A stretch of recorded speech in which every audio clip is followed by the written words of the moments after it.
Hari pertama kerja pasca libur lebaran pegawai negeri sipil Pemkot Bogor banyak yang datang terlambat. Sementara itu di Makassar puluhan PNS Pemkot Makassar berlarian saat apel pagi akan digelar. Hari pertama pasca libur lebaran banyak pegawai negeri sipil yang kedapatan telat dan tidak masuk kerja. Wali Kota Bogor Bima Arya menegaskan pihaknya akan memberi sanksi tegas terhadap PNS yang membolos hari ini. Sanksi akan diberikan sesuai aturan yang berlaku bagi PNS yang tidak disiplin. Bima menekankan agar jajarannya untuk tetap bekerja melayani warga. Setelah ini saya langsung rapat koordinasi. Macam-macam lah, terutama monitor perkembangan kota dan lain-lain. Tidak cek. Pak, kalau misalnya ada yang nggak masuk hari ini, ada bolos? Pasti ada sanksi. Sementara di Makassar, sejumlah staf pemerintah kota Makassar berlarian saat apel pagi akan digelar. Pasalnya, mereka yang telat tidak diperkenankan mengikuti apel dan akan diberi sanksi sesuai dengan peraturan kepegawaian. Inspeksi mendadak juga dilakukan Wali Kota Makassar usai memimpin apel pagi. Satu persatu absensi PNS Pemkot Makassar diperiksa. Bahkan, untuk memastikan tidak ada manipulasi absen, Wali Kota bersama Kepala Badan Kepegawaian melakukan absensi ulang. Kalau satu hari tidak masuk ini sama dengan 1 bulan tidak masuk, karena dia tidak tahu apa yang ditugasi dan apa tugas dia. Bisa penundaan gaji, penundaan pangkat, bisa banyak. Ada PP-nya memang yang mengatur itu. Ada dipecat, tiap tahun ini saya menandatangani pemecatan. Saya lebih dari 10 tiap tahun itu ada pemecatan. Di samping ini disipliner. Saya kira itu pegawai yang belum paham betul apa tugas ASN. Saya kira terlambat pun pasti disanksi, apalagi tidak datang. Pegawai negeri sipil dihimbau untuk tetap disiplin dalam bekerja dan melayani masyarakat. Jika tidak, maka sanksi tegas akan menanti. Tim kontributor Berita 1, Bogor dan Makassar. Selamat sore, Anda menyaksikan News Update pukul 17 waktu Indonesia Barat. Saya Valerina Daniel. Meski libur cuti bersama dan libur lebaran relatif panjang, namun banyak PNS yang bolos di hari pertama masuk kerja. Pemkab Purwakarta menerapkan potong gaji bagi PNS yang tidak masuk kerja di hari pertama usai liburan tanpa keterangan. Hal tersebut disampaikan Bupati Purwakarta saat menggelar acara halal bihalal di lingkungan Pemkab Purwakarta. Pemkab akan menerapkan potong gaji sebesar Rp500.000 jika PNS terbukti tidak masuk kerja tanpa keterangan. Ini dilakukan guna memberikan efek jera kepada para PNS yang sengaja tidak hadir alias bolos. Selain itu Pemkab juga meminta agar jajarannya kembali bisa melayani warga pasca libur lebaran. Bulan kan dipotong nanti bulan depan gajinya 500.000. Iya dong, 500.000. Jadi kalau yang hari ini tidak masuk kerja tanpa alasan, bukan cuti, nanti bulan depan 500.000 hilang itu dari gajinya. Saya potong. Ya nanti kan kita hari ini dicek, kan ada sistem di setiap kantornya masing-masing yang online, bisa memastikan ada yang masuk dan ada yang tidak masuk. Ini mungkin tidak dilakukan di tempat lain ya, di mana nanti jam 7:15 mereka sudah ada di ruang kerjanya masing. Sementara itu di Makassar, Sulawesi Selatan pada hari pertama masuk kerja usai libur Hari Raya Idul Fitri 1438 Hijriah, sejumlah staf pemerintahan Kota Makassar berlarian saat apel pagi akan digelar. Pasalnya mereka yang terlambat tidak diperkenankan untuk mengikuti apel dan akan diberikan sanksi sesuai dengan peraturan kepegawaian. Wali Kota Makassar Ramdan Pomanto menekankan para pegawai pemerintah kota meningkatkan kedisiplinan kerja. Untuk itu, ia melakukan inspeksi mendadak usai memimpin apel pagi. Satu persatu absensi PNS Pemkot Makassar diperiksa. Bahkan untuk memastikan tidak ada manipulasi absen, Wali Kota Makassar bersama Kepala Badan Kepegawaian Daerah Kota Makassar melakukan absen ulang.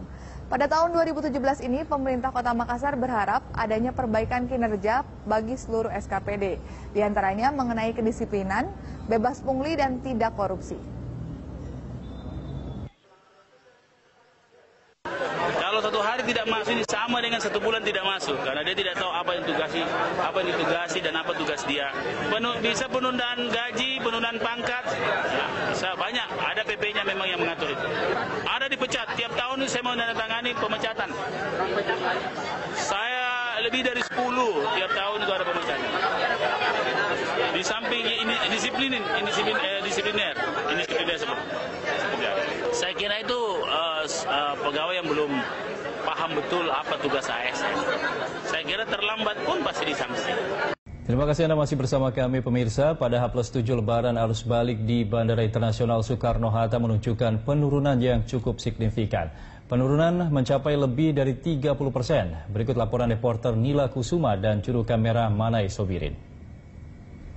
Pada H+7 Lebaran atau tepatnya di hari Senin tanggal 3 Juli 2017, jumlah penumpang di Bandara Internasional Soekarno-Hatta telah mengalami penurunan yang signifikan jika dibandingkan pada H- Lebaran atau pada hari H Lebaran. Di mana dari data yang kami himpun pada hari ini, jumlah kedatangan domestik ini tercatat ada di angka 42.487 penumpang. Sedangkan untuk keberangkatan ini di angka 53.686. Jumlah ini menurun jika dibandingkan pada H+6 kemarin, di mana pada kedatangan domestik berada di angka sekitar 72.000, sedangkan keberangkatan 77.000. Memang angka keberangkatan jauh lebih tinggi jika dibandingkan dengan angka kedatangan, dan pihak bandara mengakui hal ini terjadi akibat banyaknya anak yang masih libur sekolah dan baru masuk pada tanggal 17 Juni nanti. Sehingga orang tua banyak yang mengajukan cuti belakangan, jadi banyak juga yang melakukan perjalanan pada H+ setelah Lebaran. Dan total jumlah penumpang pada tanggal 3 Juli hari ini sekitar 117.595, artinya mengalami penurunan sekitar 38,42%. Sejauh ini dari musim mudik Lebaran pada H- dan juga H+ Lebaran tahun 2017 ini, puncak arus tertinggi terjadi pada hari Sabtu tanggal 24 Juni 2017, di mana total penumpang yang melakukan perjalanan dan juga datang ke Bandara Internasional Soekarno-Hatta totalnya mencapai 216.736. Diprediksi memang ke depannya ini jumlah atau angka dari kedatangan juga masih akan terus menurun, namun sifatnya juga masih dinamis, bisa tiba-tiba naik dan juga bisa kemungkinan turun karena mengingat masih maraknya liburan anak sekolah dan juga masih banyaknya pekerja yang mengajukan cuti libur setelah hari Lebaran.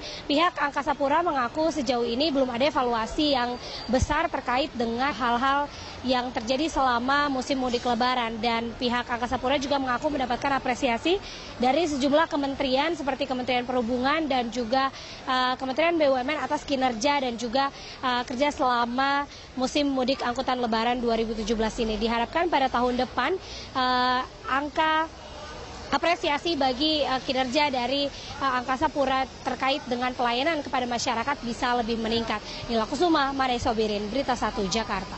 Terkait letusan kawah sileri yang ada di Dieng, Banjarnegara, Jawa Tengah. Dari informasi yang kami peroleh bahwa letusan terjadi sekitar pukul 12 waktu Indonesia Barat siang tadi, dan kawah sileri ini ada di Desa Kepakisan, Batur, Banjarnegara, Jawa Tengah. Letusan terdengar satu kali dengan ketinggian 50 meter.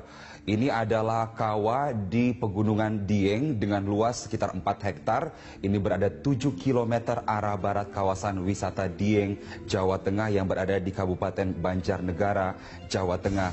Pada saat kejadian, menurut informasi yang kami peroleh, pengunjung berada di kawasan Kawah Sileri sekitar ada 10 orang, dan saat ini tengah dilakukan upaya evakuasi di Puskesmas Batur. Kami mencoba untuk menghubungi pihak terkait untuk mengkonfirmasi informasi ini. Adapun juga pengunjung maupun warga saat ini sudah diminta untuk meninggalkan lokasi, dan untuk area kawah sudah disterilisasi. Karena info dari Pos Gunung Api Dieng bahwa kejadian tersebut atau kejadian ini berpotensi akan menimbulkan letupan atau letusan susulan. Dan menurut informasi juga, lahar yang dikeluarkan adalah lahar dingin, dan perkembangan selanjutnya masih akan terus dikonfirmasi kami oleh kepada pihak terkait. Dan jika kita melihat sejarah dari kawah sileri di Dieng ini, sempat ada catatan yang kami kumpulkan bahwa gempa terakhir terjadi sekitar tahun 2013. Pada saat itu, pada tanggal 20 April, gempa terasa di dataran tinggi Dieng, membuat warga di 3 kabupaten, diantaranya adalah Banjarnegara, Batang, dan Wonosobo, mengungsi pada Jumat waktu setempat pada waktu itu. Mereka khawatir dampak gempa juga menyebabkan keluarnya gas beracun dari kawah timbang. Dan informasi dari daerah setempat bahwa memang gempa atau juga letusan dari kawah ini memang selalu menyebabkan emisi karbon dioksida yang biasanya merusak vegetasi sekitarnya, dan masyarakat setempat mengenal kawah Sileri ini sebagai lembah kematian karena dikatakan ada pelepasan karbon dioksida yang kadang-kadang menyebabkan kematian bagi penduduk setempat. Kita lihat sejarahnya juga pada tahun 2009 erupsi terjadi dan waktu itu status Gunung Dieng dinaikkan dari tingkat 1 ke siaga 2 setelah 2 letusan freatik yang terjadi. Lalu selanjutnya, sebelumnya pada tahun 1992 sempat ada emisi gas beracun yang keluar dari kawah Sikidang yang membunuh 1 orang. Kemudian yang paling besar terjadi adalah sejarahnya tahun 1979. Pada tahun ini emisi karbon dioksida yang menyertai letusan freatik atau letusan yang disebabkan pemanasan air di bawah tanah menewaskan 149 orang. Lalu tahun 1944 juga sempat terjadi letusan yang juga tidak